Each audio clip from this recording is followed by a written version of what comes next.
What's going on with the war in Iran? Is the US dollar getting stronger? And how did SpaceX create the most retail investment on any other stock in history? Today, we're going to dive into all of that. Hey, everybody, welcome back to another beautiful day in real estate. Today, we're going to go over a few different things, starting off with the Iran war. We've been paying very close attention to this, mainly because it has affected the market so aggressively. So as we dive into this, we'll go a little bit into what's actually going on. Then we're going to talk about the US dollar because the US dollar has been getting stronger. And then we're going to jump finally into SpaceX at the end of the video if we have a little bit of time. So without further ado, we are no longer going to be checking the interest rates moving into the videos. It's not really something that's really relevant. We'll jump into them more on a weekly, maybe monthly basis, just depending on. And we'll pay attention to the bonds and we'll keep you educated as far as that goes. But right now, my main focus is oil. So oil is what we jumped into right away this morning. You know, in any other trading situation, somebody watching this go down like this, they would be extremely pissed. But for a majority of myself and a lot of traders are actually really excited to see oil fall. There's quite a few traders out there that are buying the bottom and talking about seeing a next move up. Now, it is very plausible to see that, and I wanted to talk about that for just a second. So just because oil is falling off a cliff does not necessarily mean it's going to permanently stay that way. That's where a lot of people get misconstrued, or a lot of retail investors really get focused, right? They see oil fall, so they anticipate it's going to continue. Not everything is so black and white. Now, just because things are going good with Iran, they progress on the peace deals. There's still conflict, and there still is no major resolution yet.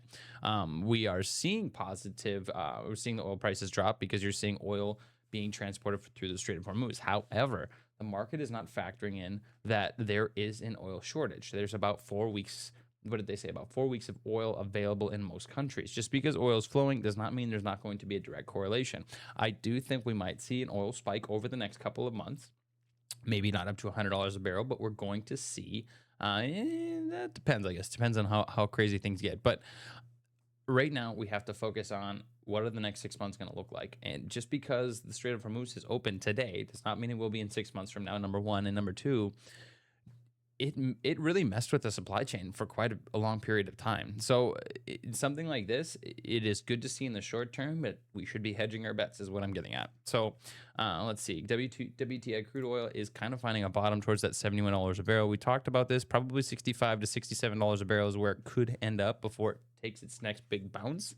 If it does. I mean, right now when you see something like this, like trading's pretty...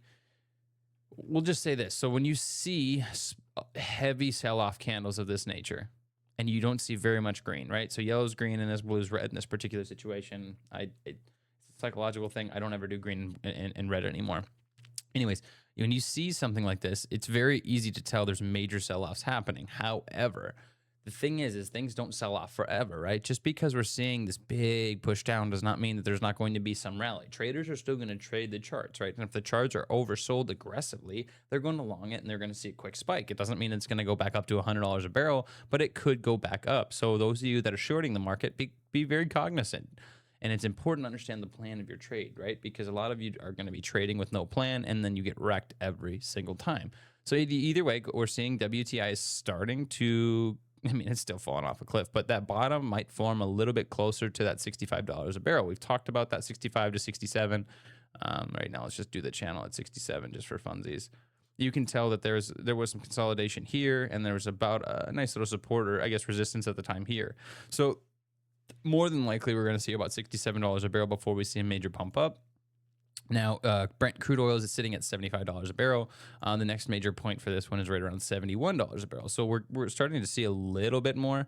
We're starting to see a little bit more momentum.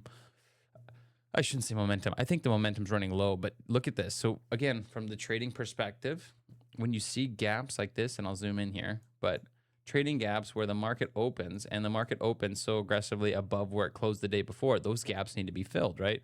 The gap was filled here, here, here, here.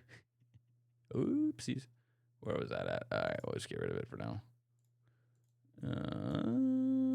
And we're here. Well, not quite here yet, but my point is you're more times than not you're going to see those gaps get filled, and when you see something of an aggressive nature like this, it has to get filled. We're actually in the middle of that right now. So $71 a barrel to 72 is going to be very plausible. Again, it's not that this market's just going to stop moving, but it just means that more than likely we're going to see a bounce at some point. It's not going to be a huge bounce unless we see some major negative news. But it's important to pay attention to that. So Strait of Hormuz, let's just go straight into the news on that, and we'll kind of go back to the charge with SpaceX later on here. But so breaking, this is Kobisi Letter. I pay attention to these guys. They have really good content along with Bull Theory. You'll see me use their content quite a bit. It's very informative, very easy to comprehend, and they break it down very well. So President Trump says Iran has informed the U.S. that there are no tolls, insurance costs, or other charges being sought or received by Iran on ships traveling through the Strait of Hormuz. Trump also says he will be releasing Iran funds to U.S. farmers and ranchers. Food is desperately needed in Iran. We will be purchasing it for them exclusively from the United States, Trump says. So a couple of things to dive in here. There was talks of Iran coming out and saying that there's going to be tolls, moving oil and product through the Strait of Hormuz. They're saying no, that's not going to be the case. The crazy thing is this is the first time I've seen, and it's not, I shouldn't say the first time, but not very often do you see so many different news media outlets with so many different perspectives. Like usually there's a general consensus and then they have their opinions of it, but everything is so far left, far right. You have Iran's news articles, you have Europe's articles, and everything. Nothing is correlating to be exact, right? So, but apparently, there's no issues as far as that goes right now. I mean, they're saying that's international law that you cannot charge for it. To be honest with you, we'll kind of see over the next few weeks to see how things progress. But releasing the Iranian funds was a big thing for the for this peace deal and the 60-day ceasefire. But the nice thing and the good thing, honestly, is that we're focusing on bringing that back to the farmers. The farmers have been struggling, and most people don't pay attention. But fertilizer took an insane spike during this war, and it has over the last few years in general, and it's caused a lot of farmers to go bankrupt. In North Dakota, farmers are not couple hundred acres anymore. Like it is thousands and thousands of acres working 5, 6, 7 machines at a time, and consistent trucks back and forth to the elevator, just cycling through corn, grain, whatever it is. You can't be a small farmer anymore. So to have some relief is actually very, very important right now. There was a lot of negative news media outlets or negative news just talking about how farmers are struggling because of the war in Iran. So to see something like this is a positive move forward. But again, things aren't normal yet. Everything's going to catch up, right? Just because the war is starting to slow down does not mean that the economy is going to follow immediately. There's going to be a delay. There's going to be a time frame when the market's going to catch up and those hiccups are going to start to show. It's not quite here yet. It's one of those things. Everything's a delayed reaction, right? So expecting tomorrow that things are going to change. No, it's the same thing with interest rates, right? Kevin Warsh comes into office. People think he's going to drop interest rates the first meeting. Obviously, that wasn't the case, right? He kept them where they're at. He might even hike rates to get inflation under control. We will see, and July 17th is that next meeting with him, and we'll kind of see where his head is at that point. But right now it's looking tough. I mean, right now a lot of people, I don't think they're ready for what's about to come. It's going to be a tough couple of years to get everything back to normal. But Bull Theory posted this one as well. President Trump says that oil companies are not cutting gas prices fast enough despite crude oil prices dropping like a rock. He says consumers are being gouged and instruct the DOJ to investigate. This is a huge topic of discussion for the last couple of months, is that, and Trump said it multiple times during interviews, how gas prices should fall off a cliff once the war ends, and oil prices, which will lead to gas prices. The thing is that just doesn't happen. For a long, long time, most people would shrug their shoulders and be like, well, it is what it is. But I mean, it's good to see somebody's finally pointing the finger and saying, dude, you can't be keeping this up like this. This is not going to work anymore. I think it's important because for $4 or $5 a gallon, like granted the war rose that, but now that we've seen a resistance or relief, are oil prices going to fall or gas going to fall as fast as it went up? That's the issue I've always had. Like I understand there's going to be a fluctuation to it, but they're way more reactive when it comes to the negative so they can make more money, and very slow to act when it comes to losing money or essentially bringing pricing down. We've always lived in a world where prices go up, they plateau, and then they go up. They don't go up and come back down. And that's so like this is this is going to be interesting to see. I don't really think it's going to much is going to change, to be honest with you, but it's going to, if for some reason we live in a world of transparency now. That's the world we're moving into, and that's why cryptocurrencies and blockchain are becoming so valuable. It's because people want transparency. We've been lied to for decades, for years. The news media's outlets have lied to us, and people are waking up to that fact. Transparency is becoming more and more value.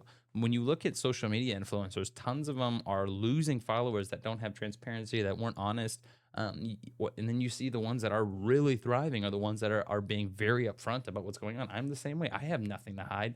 I want to showcase as much knowledge as I can, learn along the way, and help as many people as possible. But, to see this transparency starting to potentially come to light, it's an exciting thing to see. But moving on, Bassett, this is the U.S. dollar. So Bassett hints rate cuts don't have to break the U.S. dollar. U.S. Secretary Bassett says you can have a strong dollar when rates are being cut. So right now we are coming into a new era of money. Now, it's very short, very simple, but what we're noticing is the U.S. dollar is getting stronger. It's getting stronger because when you how do I explain this?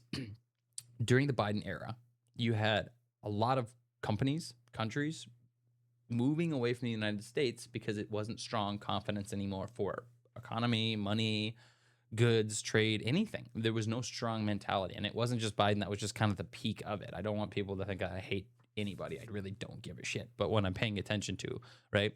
And the dollar got weaker over time because presidents continued to lower interest rates, print money, which devalued it. And then after that, trade deals just went terrible. Deals went bad with most countries. Like, a lot of people don't realize it, but the trade deals were horrible. We were paying billions and billions of extra dollars towards countries for no reason other than the fact that we didn't know how to negotiate. So it's interesting to see that the U.S. dollar is getting stronger, mainly because, the United States is now the number one oil producer in the world. That just happened most recently, right in front of the UAE. And then you have trade deals coming in, and tariffs played a big portion of that. People don't want to admit it, but it did. It brought countries to the table to negotiate. You've got companies and countries investing billions and trillions of dollars into the U.S. economy over the next 4 years. All of these things are creating a stronger economy, making people feel more confident, making the world feel more confident. When you have confidence behind something, that's how it works, right? Like, the biggest Ponzi schemes in the world always came from the most confident person providing a product that people felt like they couldn't lose on, right? I mean, a little different, right? It's a little different with Ponzi schemes, but the point is that confidence is what sells, right? When I sell homes because I'm confident in the product that I'm providing for people. People don't buy because of a product, they buy because of the confidence behind the product. And that's where a lot of salespeople lose in this game. They're always trying to figure out how to make the next sale, make the next sale. But it's not about the sale. It's about the confidence that you provide, the emotional confidence that comes with the product, right? That's where people make the biggest mistakes. But anyways, my point is that as the dollar continues to get stronger, they don't necessarily need to print money. They do need to print money, but not to the extent that they have been printing money to devalue the dollar, right? And as the dollar continues to grow, hard assets are going to be considered to, see a possibility. I was paying attention to gold and silver. It's starting to see those support zones. We could see another leg up in gold and silver, hard assets. Bitcoin finding its support, doing very well during this bear market, and people don't want to admit that. But dude, compared to the last bear markets for Bitcoin, this has been pretty sustainable. I mean, we're barely 50% down, which most of the time it goes to 75. Not saying the bottom's in, but I'm saying it's been doing very well. Hard assets are starting to show strength because the dollar was weakened for so long, and it's not there yet. It's strengthening, and as the dollar strengthens, those assets will kind of separate, right? They'll separate. The dollar gets stronger. The assets get weaker over time, but it's important to pay attention to this kind of stuff because we need a stronger dollar. It's going to lead to more cash flow. It's going to lead to more businesses, more opportunities, etc. So we'll see. We'll kind of pay close attention to that. I guess the major thing that comes from this is we'll see what Kevin Warsh does at the next meeting on the 17th. Now, this is the last piece I'm going to dive into today, which is let's see here.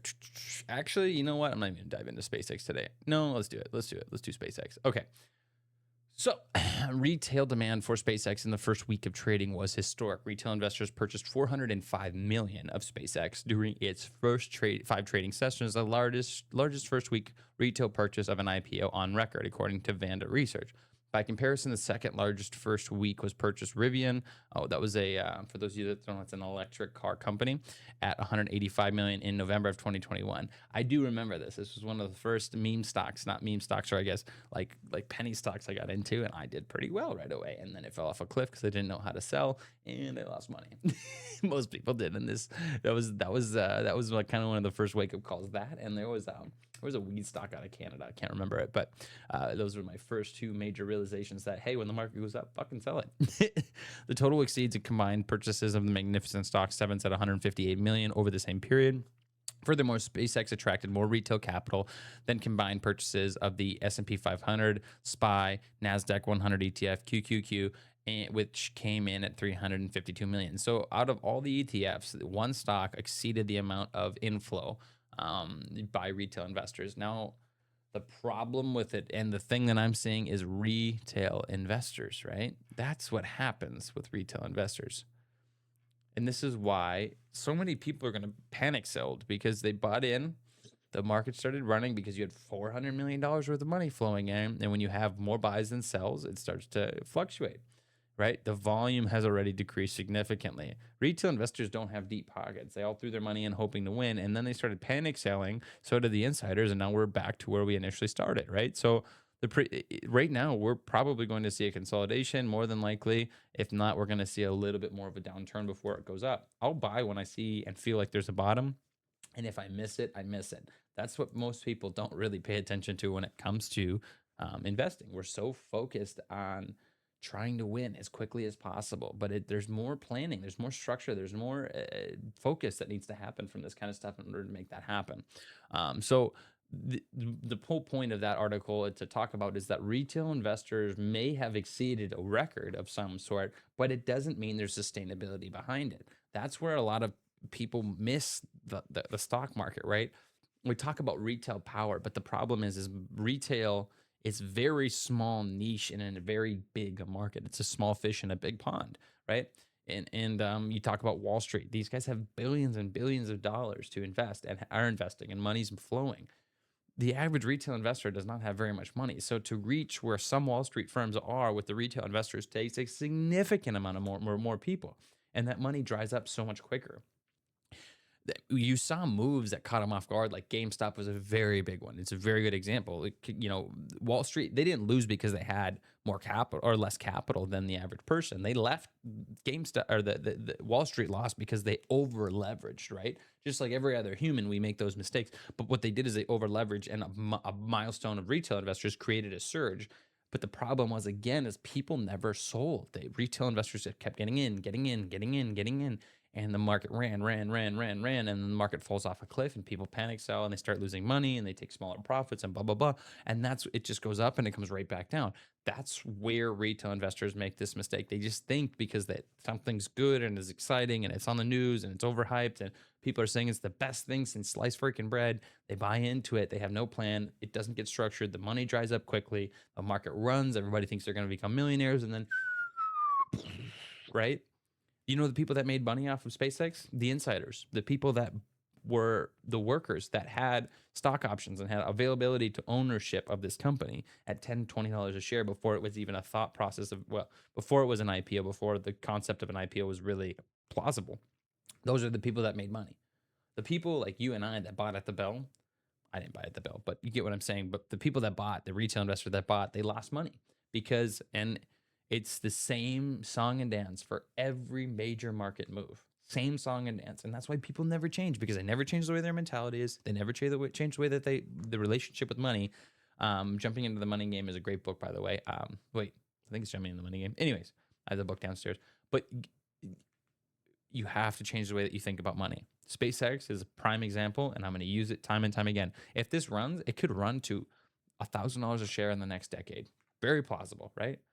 But that just means that we have to have a different perspective, a long-term investment mentality, and we don't want to try and buy the bottom and sell the top, because it's not something that's very easily done with a lot of us retail investors. So anyways, thanks for watching today. Make sure to like and follow. If you have any questions, leave them below. Otherwise, have a great day.